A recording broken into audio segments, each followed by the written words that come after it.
उतरलेले आहे. आज कल्पना करा, आपण रायगड किल्ला पायी चढताना जमून जातोय किंवा रोपेतून जी लोक जातात ते घाबरतात.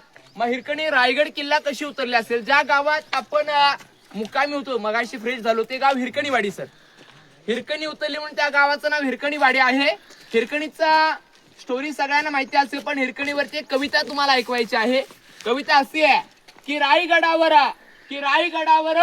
राजधानी होती शिवा छत्रपतींची, आणि कथा सांगतो ऐका आता तेथील हिरकणी या बुरुजाची.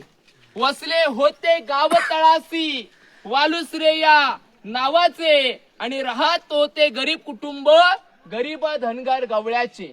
आई बायको ताना मुलगा अव कुटुंब होता छोटस, शोभत होता हिरा नाव त्या तडबदार घरवालीच.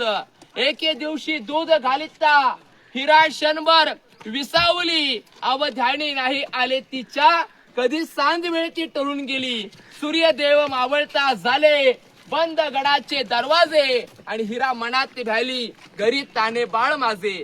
अतुलनीय धाडस पाहुणी महाराज स्तंभित झाले, आणि हिरास साडी चोळी देवीने प्रेमे सन्मानित केले. अव कड्यावरती त्या बुरुज बांधिला साक्षाईच्या प्रेमाची, आणि कथा अजूनही सांगता येते तेथील हिरकणी बुरुजाच्या. हा बुरुज आहे सर. आणि इकडून आपण जर